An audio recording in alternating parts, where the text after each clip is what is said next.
ईसागढ़ में 2.25 लाख की डकैती का खुलासा। जमीन विवाद में बटाईदार ने रची साजिश। 6 आरोपी और 2 सर्राफा व्यापारी गिरफ्तार। अशोकनगर के ईसागढ़ थाना क्षेत्र के ग्राम पचलाना में 19 मई की रात हुई डकैती का पुलिस ने बुधवार शाम खुलासा कर दिया। एसपी विनीत कुमार जैन ने बताया कि इस सनसनीखेज वारदात में शामिल 6 आरोपियों को गिरफ्तार कर लिया गया है, जबकि 3 अभी भी फरार हैं।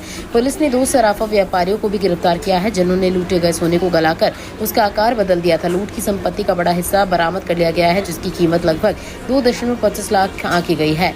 ये था पूरा मामला। पुलिस जांच में सामने आया कि मुख्य आरोपी सोनू लोधी फरियादी की जमीन पर बटाई का काम करता था। इस वर्ष जब उसे जमीन नहीं दी गई तो उसने बदला लेने की योजना बनाई और अपने साथियों के साथ मिलकर डकैती को अंजाम दिया। सभी आरोपी घटना की रात चंदेरी में एकत्र हुए और मोटरसाइकिलों से पचलाना पहुंचे। वारदात के बाद वे वापस लौट गए। अगले दिन चुराए गए गहनों को चंदेरी से के सर्राफा बाजार में बेचने का प्रयास किया गया, जहां सर्राफ रामनाथ मौर्य ने सोना पिघलाकर बेचने में मदद की। ये आरोपी हुए गिरफ्तार। पुलिस ने सोनू लोधी 34 भरसूला थाना बामौर कला शिवपुरी प्रदीप कुशवाहा भिंड गणेश राम रजक भोपाल गणेश राम यादव चंदेरी लालू कुशवाहा मुरैना और कालूराम उर्फ कल्ली रजक शिवपुरी को गिरफ्तार किया गया। इसके अलावा चोरी का माल खरीदने वाले रामनाथ मौर्य और दशरथ सोनी दोनों चंदेरी निवासी को भी गिरफ्तार किया गया। महेंद्र कुशवाहा श्रीनाथ कुशवाहा और अवधेश कुशवाहा बोहद अभी फरार है। पुलिस इन आरोपियों की तलाश में दबिश दे रही है। मामले में बीएनएस की धारा 61(2), 317, 3 सहित अन्य धाराएं लगाई गई हैं। एसपी विनीत जैन ने बताया कि अपराधियों की सूचना देने वालों के लिए 10,000 का इनाम घोषित किया गया था। उन्होंने एसआईटी की सूझबूझ और तत्परता की सराहना की, जिसके कारण मामला सुलझाया जा सका। उष्मा की आवाज की खास खबर। कर गया था कि वो छत से नीचे कूद गया था।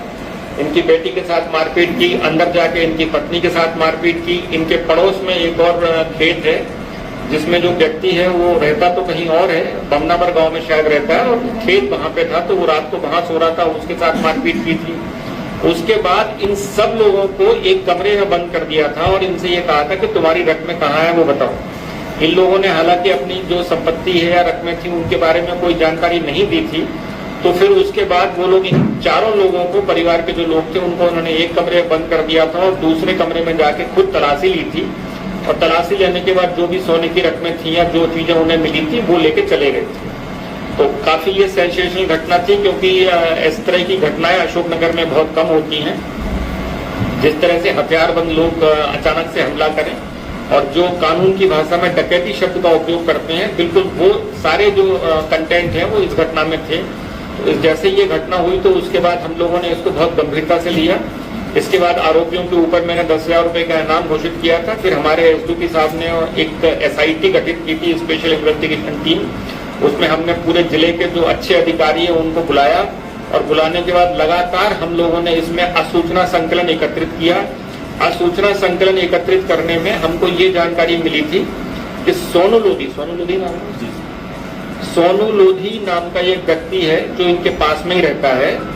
वो और पहले दोनों लोग, ये जो फरियादी हैं रामकृष्ण प्रजापति, ये दोनों मतलब जिसको बोलेंगे कि सोंज में भूमि बोते थे अपनी। और एक बार इन लोगों ने गेहूं बोया था, एक बार इन लोगों ने मटर बोई थी। तो जो सोनू लोधी है उसको ये लगता था कि रामकृष्ण प्रजापति ने इसके साथ में बेईमानी की है। मतलब जैसे गेहूं ज्यादा हुआ उसको कम बताया, मटर ज्यादा हुई उसको कम बताई। उसके बाद इस बार उसने बुआई जो की उसमें इसको शामिल भी नहीं रखा। तो इस कारण से उसने मन में ये गांठ बांध ली थी कि मुझे इसको सबक सिखाना है।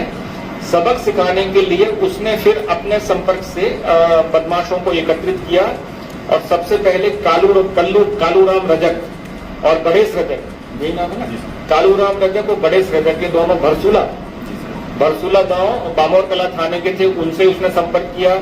फिर श्री कृष्ण, क्या नाम है, श्री कृष्ण कुशवाहा नाम का एक आदमी है भिंड का, उससे संपर्क किया। और इन सब लोगों ने मिलके फिर 3 बदमाश भिंड के, 2 बदमाश मुरैना के और भरसूला के 2 बदमाश, अशोक चंदेरी का 1 बदमाश, ऐसे मिलके इन लोगों ने 8 लोग इकट्ठे किए और 9वां आदमी ये सोनू लोधी था। ऐसे 9 लोगों की इन्होंने गैंग बनाई। 9 लोगों की गैंग बनाने के बाद पहले ग्वालियर में इन्होंने प्रारंभिक चर्चा, अपनी प्रारंभिक प्लानिंग की। उसके बाद ये 18 तारीख की रात में चंदेरी में इकट्ठे हुए। चंदेरी में इकट्ठे होने के बाद इन्होंने अपना मोबाइल बंद किया। मोबाइल बंद करने के बाद 3 बाइक पे ये बैठे और 3 बाइक पे बैठने के बाद फिर इन्होंने रात को ये ढाकोनी पे आए, ढाकोनी पे सोनू लोधी इनको मिला। फिर सोनू लोधी अपनी बाइक से आगे आगे करके इनको वहां घटना स्थल तक लेके आया और घटना स्थल तक लेके आने के बाद उसने ये डकैती की वारदात कराई। डकैती की वारदात कराने के बाद हम लोगों ने काफी इसमें अथक प्रयास किए, क्योंकि ये घटना अपने आप में बहुत ही गंभीर स्वरूप की थी और उसमें हमको अपने इंटेलिजेंस से, आसपास के लोगों से चर्चा की, फरियादी से चर्चा की और आसपास जो भी और लोग थे उससे हमको ये जानकारी मिली कि इन लोगों की इस कारण से रंजिश है। उस सूचना को हम लोगों ने और डेवलप किया और डेवलप करने के बाद हमको ये जानकारी मिली कि इसमें इस तरह से पूरी गैंग इकट्ठी हुई है। इस गैंग में से जो सोनू लोधी है वो, जो बाकी उसके साथ में